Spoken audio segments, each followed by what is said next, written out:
31st নাইটে আমরা কি আয়োজন করলাম, কেমন মজা করলাম সে সবকিছু আজকে তোমাদের সাথে শেয়ার করব। বাই দ্য ওয়ে, তোমরা 31st নাইটে কি করেছো সেটা কিন্তু আমাকে কমেন্ট সেকশনে জানাতে পারো। সো চলো বেশি দেরি না করে সবকিছু তোমাদেরকে দেখাই। বেসিক্যালি আমাদের আজকে দাওয়াত ছিল আমার হাজবেন্ডের ফ্রেন্ডের বাসায়। আমার হাজবেন্ডের ফ্রেন্ডের মা আমাকে অনেক দিন ধরে যেতে বলতেছিল। 31st নাইটে ওনারা একটু প্রোগ্রাম করবে, এর জন্য আমাকে যেতে বলে। তো আমিও আজকে চলে গিয়েছিলাম তাদের সাথে দেখা করতে।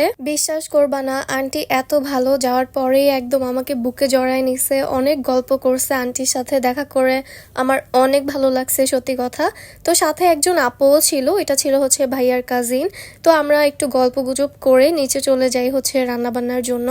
আন্টিরাই সব করছে। আজকে প্রথমে রান্না করবে হচ্ছে খিচুড়ি, তারপর হচ্ছে বারবিকিউ করবে ছাদে। আন্টি আগে থেকে জানে আমি ব্লগ করি, তো এর জন্য আমাকে বললো, মা আসো তুমি একটু নাড়া দাও আর ভিডিও করো, দেখাও যে তুমি রান্না বান্না করতেছো। আন্টি কিন্তু অনেক মজার মানুষ ছিল, তো আমি ওনার কথা মতো একটু ভিডিও করি। দেন হচ্ছে আন্টি সব একদম রান্না বান্না শেষ করে। আজকে একটু পাতলা খিচুড়ি হবে, আর খিচুড়িটা অনেক মজা হয়েছিল ওই দিন। এই যে খিচুড়ি, শীতের সবজি দিয়ে, দেন হচ্ছে মাংসও ছিল আর ধনিয়া পাতা সবকিছু দিয়ে আর কি খিচুড়িটা রান্না করা হয়েছে। এরপর ছাদে এসে দেখি তোমাদের ভাইয়া কয়লাতে আগুন জ্বালাইতেছে, যেহেতু বারবিকিউ হবে। আর এই পাশে সবাই হচ্ছে দাঁড়ায় ছিল, আমরা কিন্তু 2-1 জন ছিলাম না, মোটামুটি ভালোই ছিলাম। এই সবাই ছিল হচ্ছে তোমাদের ভাইয়ার ফ্রেন্ড সার্কেল। এরপর রাত 12টা বেজে যায়, নিউ ইয়ার চলে আসে। বাই দ্য ওয়ে সবাইকে হ্যাপি নিউ ইয়ার। আমি একটু লেট করে জানাইছি, আসলে এগুলো আর আগের মতো ভালো লাগে না।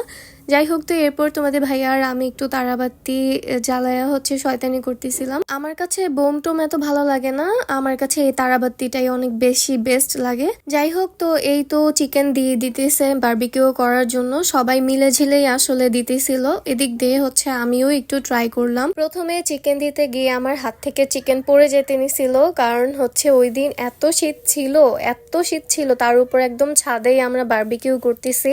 আমার হাত পা একদম কাঁপাকাঁপি করতেছিল শীতে। এর কিছুক্ষণ পর আমি বারবিকিউতে কিছু সস ব্রাশ করতেছিলাম। ওই দিন বারবিকিউটা কিন্তু অনেক মজা হয়েছিল।